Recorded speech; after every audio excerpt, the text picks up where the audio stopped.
कहानी की शुरुआत एक बाप और बेटी की जोड़ी से होती है जो अपनी छुट्टियों के दौरान वेस्टर्न नॉर्वे में मौजूद ट्रोल पहाड़ी पर चढ़ रहे थे। और उस पहाड़ी के ऊपर पहुंचने के बाद टोबियस ने अपनी बेटी नोरा को लेजेंडरी ट्रोल्स के बारे में बताया। माना जाता है कि हजारों साल पहले ये बहुत बड़े ट्रोल्स पूरी दुनिया में घूमा करते थे, पर फिर एक दिन किसी ने इन ट्रोल्स पर जादू करके इन्हें पत्थर की मूर्तियों में बदल दिया। पर वहीं इन पुरानी कहानियों पर विश्वास करने वाले टोबियस का मानना था कि ये ट्रोल्स अभी भी नॉर्वे की पहाड़ियों में ही छुपे हुए हैं और वो कभी ना कभी दोबारा से जिंदा हो जाएंगे। ये बात सुनकर नोरा को भी इसमें काफी दिलचस्पी आने लगी। लेकिन इसके 20 साल बाद जब नोरा बड़ी हो गई तो उसका इन कहानियों और जादू पर से विश्वास उठ गया और अब वो सिर्फ मॉडर्न साइंस पर ही भरोसा करती थी। अब वो एक पेलियंटोलॉजिस्ट बन चुकी थी। दरअसल पेलियंटोलॉजिस्ट ऐसे साइंटिस्ट होते हैं जो धरती के नीचे मिलने वाले पुराने जानवरों के अवशेषों को देखकर बीते हुए समय के बारे में चीजें पता लगाते हैं। 6 महीने की कड़ी मेहनत के बाद आज आखिरकार उसे एक बेहतरीन फॉसिल मिल गया था,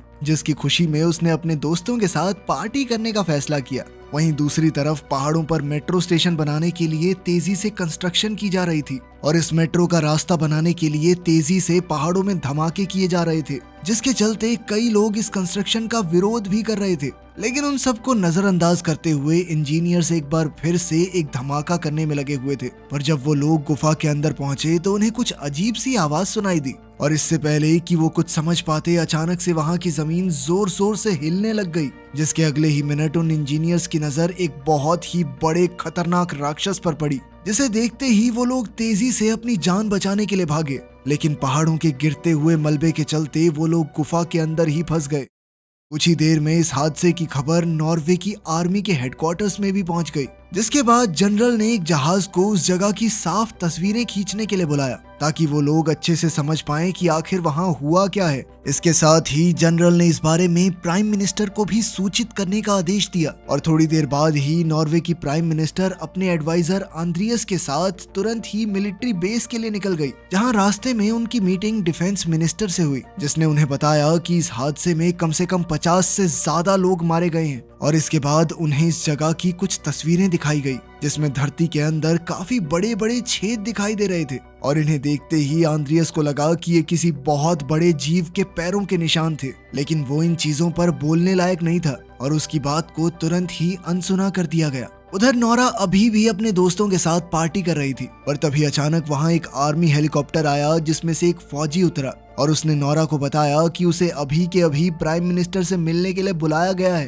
और ये जानकारी मिलते ही नोरा बिना समय बर्बाद किए उसी हेलीकॉप्टर में बैठकर मिलिट्री बेस के लिए निकल गई। उसके वहां पहुंचते ही आंद्रियस उसे एक कमरे में ले गया जहां सभी टॉप रैंक ऑफिसर्स के साथ साथ खुद प्राइम मिनिस्टर भी बैठी हुई थी। और अभी तक जितनी जानकारी उन्हें मिली थी उसके मुताबिक सभी को लग रहा था कि शायद ये सब कुछ किसी जानलेवा गैस की वजह से हुआ था। लेकिन नोरा इस बात से सहमत नहीं थी और तस्वीरों में मिले पैरों के निशानों से उसे भी लग रहा था कि शायद ये कोई बहुत बड़ा प्राचीन जानवर है जो दोबारा जिंदा हो गया है। इस चीज पर आंद्रियस के पास भी कुछ सुझाव थे, लेकिन उसने ये बातें सबके सामने बोलना सही नहीं समझा। और वहीं बाकी गवर्नमेंट ऑफिसर्स को नोरा की ये बात सिर्फ एक मजाक लग रही थी और उनके मुताबिक इस सब के पीछे कोई प्राचीन जानवर हो ही नहीं सकता। इतने साल से खा क्या रहा था, मरा कैसे नहीं वो। पर तभी सिगरेट नाम की एक कंप्यूटर जीनियस उस कमरे में आई और उसने सभी के सामने इस हादसे का एक वीडियो रखा जो उसने बहुत मुश्किल से ढूंढा था। और जैसे ही उसने वीडियो प्ले किया तो कमरे में मौजूद सभी लोग हैरान रह गए, क्योंकि उस वीडियो में 150 फीट लंबा एक बहुत बड़ा राक्षस था।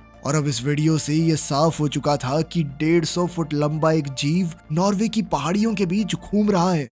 उधर लेस्गा नाम के गांव में एक बूढ़ा दंपति जोड़ा अपने घर में शांति से समय बिता रहा था कि तभी उन्हें किसी के दहाड़ने की आवाज सुनाई दी और कुछ ही सेकंडों बाद उनके घर का सारा सामान जोर जोर से हिलने लग गया। उन दोनों को लगा कि शायद भूकंप आया है और इसीलिए वो लोग अपने घर में बने सीक्रेट रूम में घुस गए। और जब वो लोग सब कुछ शांत होने के बाद बाहर निकले तो उन्होंने देखा कि उनका पूरा घर तबाह हो चुका था और उसके साथ साथ आसपास के एरिया में भी काफी तबाही मची हुई थी। उधर नोरा अब इस हादसे की जांच करने के लिए पूरी तरह से तैयार थी और सभी ऑफिसर्स की सहमति से प्राइम मिनिस्टर ने उसे साइंटिफिक एडवाइजर के तौर पर नियुक्त कर दिया। मीटिंग खत्म होते ही आंद्रियास ने नोरा को लेस्गा में हुए हादसे के बारे में बताया, जिसके तुरंत बाद वो लोग एक हेलीकॉप्टर में बैठकर लेस्गा के लिए निकल गए, जहां रास्ते में उन दोनों ने एक दूसरे से काफी बातें भी की, जिस दौरान एंड्रियास ने नोरा से उसके पेलियंटोलॉजिस्ट बनने की वजह पूछी, जिस पर नोरा ने उसे बताया कि उसे बचपन से ही नेचर से प्यार था और वो अपने आसपास की दुनिया को और अच्छे से जानना चाहती थी। साथ ही उसने आंद्रियास को अपने पिता टोबियस के बारे में भी बताया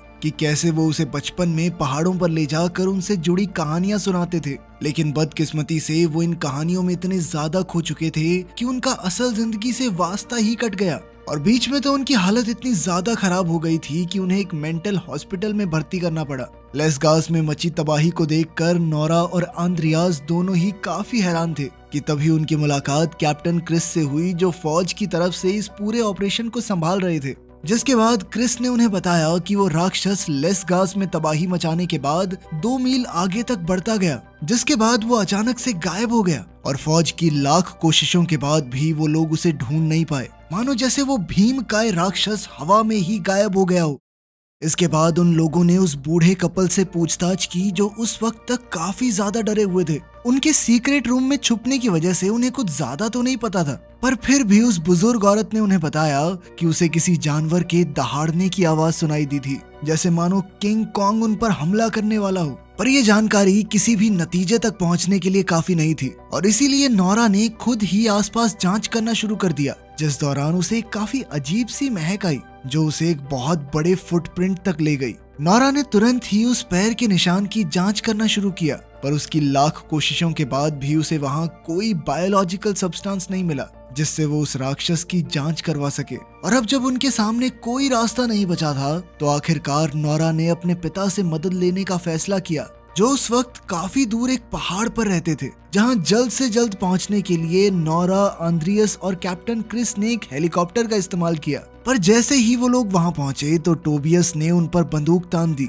लेकिन अपनी बेटी नोरा को वहां देखकर वो अगले ही सेकंड शांत हो गया, जिसके बाद उसने सभी को अपने घर के अंदर बुलाया, जहां इतने सालों बाद भी वो ट्रोल्स पर रिसर्च कर रहा था। और जैसे ही उन लोगों ने टोबियस को वो वीडियो दिखाई तो वो हैरान हो गया और उसने सिर्फ एक ही बात बोली, वो आ गए हैं। लेकिन नोरा को फिलहाल कुछ भी समझ नहीं आ रहा था और इसीलिए उसने अपने पिता से एक साइंटिफिक एक्सप्लेनेशन मांगी ताकि वो लोग इससे बचने का रास्ता ढूंढ सकें। लेकिन टोबियस अपनी रिसर्च पर अड़ा रहा और उसके मुताबिक ट्रोल्स नॉर्वे से इसलिए गायब हुए क्योंकि वहां पर सभी लोगों ने ईसाई धर्म अपना लिया। और साथ ही उसने बताया कि वो इस राज का खुलासा कई साल पहले करने वाला था, लेकिन उसे तो चुप करवाने के लिए पागल खाने भेज दिया गया। इसके बाद उसने अपना बैग उठाया और उन सभी को एक खास जगह पर चलने को कहा, जिसके बाद वो लोग हेलीकॉप्टर में थोड़ी देर तक उड़ने के बाद आखिरकार टोबियस की बताई हुई जगह पर पहुंच गए, जहां पहुंचते ही उसने उस जगह की जांच करना शुरू कर दिया। और कुछ देर तक आसपास देखने के बाद उसे एहसास हुआ कि वो जगह पूरी तरह से बदल चुकी थी। वहीं दूसरी तरफ नोरा को एक बार फिर से वही महक आई, जिसका नाम उसने हाइपर नेचर रखा हुआ था। और इससे पहले कि वो कुछ समझ पाते तभी नोरा की नजर वहां मौजूद एक बहुत बड़े जीव पर पड़ी और ये कोई और नहीं बल्कि वही ट्रोल था, जिसने खुद को आसपास की जगह में छुपाया हुआ था। पर खुशकिस्मती से सभी लोग समय रहते हेलीकॉप्टर में बैठकर वहां से निकल गए और जैसे ही वो लोग एक सेफ जगह पर पहुंचे तो उन्होंने इंटरनेट के जरिए उस ट्रोल को सरकार को दिखाया। सभी लोग इतने बड़े ट्रोल को देखकर काफी ज्यादा हैरान थे और अब जब सभी लोगों को ट्रोल्स की असलियत पर विश्वास हो गया था तो जल्द ही प्राइम मिनिस्टर ने ट्रोल्स के खिलाफ एक आर्मी ऑपरेशन की शुरुआत कर दी, जिसकी कमान कैप्टन क्रिस के हाथ में थी। और प्राइम मिनिस्टर से ऑर्डर्स मिलते ही फौज ने तुरंत उस ट्रोल पर खतरनाक ऑपरेशन की शुरुआत कर दी। लेकिन फौज की सबसे खतरनाक मिसाइल्स का भी उस ट्रोल के ऊपर कोई असर नहीं हो रहा था, वो उसका कुछ नहीं बिगाड़ पा रहे थे। और जैसे ही उस ट्रोल ने एक सिपाही को खाया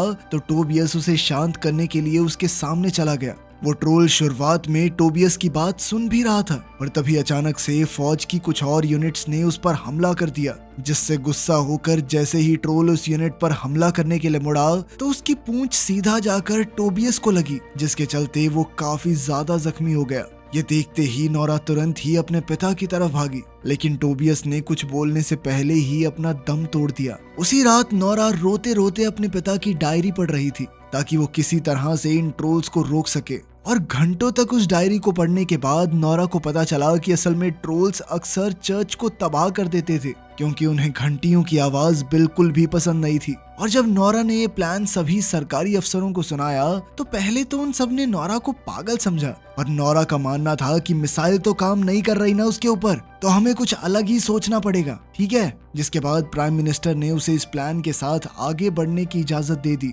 और इसके कुछ देर बाद 4 आर्मी हेलीकॉप्टर्स बड़ी बड़ी चर्च बेल लेकर तेजी से ट्रोल की तरफ बढ़ने लगे। नोरा के इस प्लान ने शुरुआत में तो कामयाबी दिखाई, पर जल्द ही उस ट्रोल ने खुद पर काबू पाते हुए उन चारों हेलीकॉप्टर्स को तबाह कर दिया और अब वो इतने ज्यादा गुस्से में आ गया कि उसने चारों तरफ तबाही मचानी शुरू कर दी। पर इसी बीच उस ट्रोल ने एक बच्चे की जान भी बचाई थी, जो कि ये साफ दिखाता था कि उस ट्रोल के अंदर भी शायद एक दिल है। इस हादसे के बाद दुनिया भर के न्यूज चैनल्स ने ये खबर दिखाना शुरू कर दिया, जिसके चलते आम नागरिकों में दहशत का माहौल बन गया था। और ठीक उसी वक्त प्राइम मिनिस्टर ने देश में इमरजेंसी डिक्लेयर करते हुए ओस्लो शहर और उसके आसपास के इलाकों को जल्द से जल्द खाली करने के आदेश दिए, क्योंकि ट्रोल तेजी से ओस्लो शहर की तरफ ही बढ़ रहा था। उधर अपने नाकामयाब प्लान के चलते नोरा को साइंटिफिक एडवाइजर की पोस्ट से निकाल दिया गया और दूसरी तरफ आंद्रियास को गवर्नमेंट के अगले प्लान के बारे में पता चल गया, जिसमें वो लोग ओस्लो के आसपास के शहरों में बड़े बड़े बम धमाके करके ट्रोल को खत्म करना चाहते थे। लेकिन आंद्रियास के पास इसे रोकने की पावर भी नहीं थी, इसीलिए उसने इस फालतू नौकरी से इस्तीफा दे दिया। हजारों लोग अपने घर और शहर छोड़कर भाग रहे थे, जिनमें नोरा और आंद्रियास भी शामिल थे। इधर नोरा को इस बात का दुख था कि वो देश को इस समस्या से नहीं निकाल पाई और इसीलिए उसने एक बार फिर अपने पिता की डायरी को पढ़ना शुरू कर दिया। इस बार उसकी नजर सिंडिंग नाम पर पड़ी, जो कई बार रिपीट हो रहा था। पर जब उसने इस बारे में आंद्रियास से बात की तो उसने बताया कि असल में सिंडिंग एक राजकुमार था जो ओस्लो में एक महल में रहता था और इस वक्त वो देश का सबसे अमीर आदमी था। अब नोरा को लग रहा था कि शायद उनको महल में कोई सुराग मिल सकता है, इसीलिए उसने आंद्रियास से तुरंत ही गाड़ी को महल की तरफ मोड़ने को कहा। महल में पहुंचते ही उनकी मुलाकात राइकर्ड सिंडिंग से हुई, जो पहले से ही उनका इंतजार कर रहा था। जिसके बाद वो उन्हें महल के अंदर लेकर गया और आखिरकार उसने नॉर्वे के ट्रोल्स के राज से पर्दा हटाया। असल में टोबियस बिल्कुल सही था और प्राचीन समय में ट्रोल्स नॉर्वे की धरती पर घूमते थे। इसके बाद सिंडिंग उन्हें एक अंडरग्राउंड गुफा में लेकर गया, जहां उसने बताया कि असल में उसने ही टोबियस की जिंदगी बर्बाद की थी ताकि उनका सच बाहर ना आ जाए। और जब टोबियस सच में काफी करीब पहुंच गया था तो सिंडिंग ने ही उसे मेंटल हॉस्पिटल भेजा था और वो राज असल में महल के नीचे दबे हुए ट्रोल्स के कंकाल थे, जो सालों से सिंडिंग्स ने दुनिया से छुपाए हुए थे। और तो और ये महल तक ट्रोल किंग की गुफा के ऊपर बनाया गया था, जब ट्रोल किंग और उसके पूरे परिवार को क्रिश्चियंस ने खत्म कर दिया था। और असल में अब जो ट्रोल पूरे देश में तबाही मचा रहा था वो कोई और नहीं बल्कि ट्रोल किंग ही था, जो सिर्फ अपने घर जाने की कोशिश कर रहा था। इसके बाद सिंडिंग ने उन्हें बताया कि ट्रोल्स के लिए उनका परिवार सबसे ज्यादा जरूरी होता है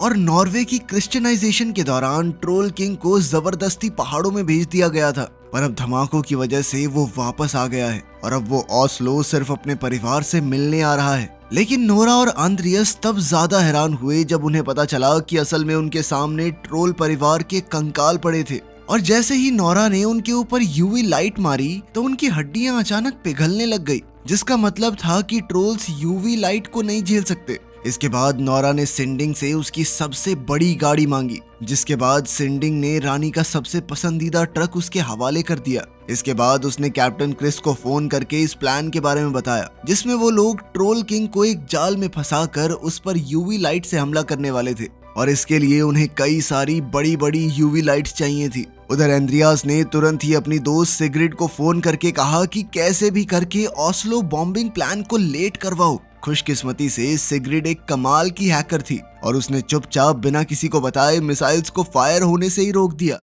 उधर नोरा और आंद्रियास अपने ट्रक में ट्रोल किंग के बच्चे का स्कल लेकर घूम रहे थे और जानबूझकर ट्रोल किंग का ध्यान उस पर खींचने की कोशिश कर रहे थे, पर ये सब करके वो सिर्फ ट्रोल किंग को यूवी लाइट ट्रैप के पास ले जाना चाहते थे। और जैसे ही ट्रोल ने उस स्कल को तोड़ा तो उसे एहसास हुआ कि असल में अब उसके परिवार का कोई नहीं बचा है और वो इस बात से और गुस्से में आ गया। उधर मिलिट्री बेस में सिग्रिड को हैकिंग करते हुए रंगे हाथों पकड़ लिया गया, लेकिन तभी जनरल ने भी उसकी बात समझते हुए प्लान को खारिज कर दिया, क्योंकि अभी भी उस वक्त वहां कई सारे आम नागरिक मौजूद थे जो इन धमाकों में मारे जाएंगे। उधर नोरा और आंद्रियस किसी तरह से ट्रोल को लाइट ट्रैप तक लाने में कामयाब हो गए और उसके वहां पहुंचते ही कैप्टन क्रिस की पूरी टीम ने एक साथ अपनी लाइट्स ऑन कर दी और अब उनका प्लान कामयाब भी हो गया था, क्योंकि धीरे धीरे वो ट्रोल जलने लग गया। लेकिन उसे इस तरह तड़पता हुआ देखकर अचानक से नोरा का मन बदल गया और उसने एक एक करके सभी यूवी लाइट्स को बंद कर दिया, क्योंकि वो उसकी जिंदगी बचाना चाहती थी। लेकिन तब तक काफी देर हो चुकी थी, क्योंकि ठीक उसी समय सूरज उग गया। सूरज की रोशनी जैसे ही ट्रोल किंग पर पड़ी तो वो कमजोर होकर जमीन पर गिर पड़ा और एक पत्थर में बदल गया। उसकी मौत को देखकर नोरा को अंदर ही अंदर काफी दुख हुआ। जहां सभी लोग जश्न मना रहे थे, वहीं आंद्रियास और नोरा को अब भी ये चिंता सता रही थी कि कहीं इस देश में और ट्रोल्स तो नहीं बचे हुए। तभी प्राइम मिनिस्टर भी वहां पहुंच गई और वो नोरा के काम से इतनी ज्यादा खुश थी कि उनके पास उसकी तारीफ करने के लिए शब्द तक नहीं थे। लेकिन उनकी मुस्कुराहट उनकी खुशी को साफ जाहिर कर रही थी। कुछ दिन बाद वही हुआ जिसका डर था। अचानक से कई पत्थर दोबारा से हिलने लग गए, जिसके बाद अब एक और ट्रोल नॉर्वे के लोगों पर कहर मचाने के लिए पूरी तरह से तैयार था। मुझे तो ट्रोल किंग के लिए बुरा लगा, आखिर बंदा अपने घर ही तो जाना चाहता था। आप इस बारे में क्या सोचते हैं? कमेंट्स में जरूर बताना। मिलते हैं अगली वीडियो में।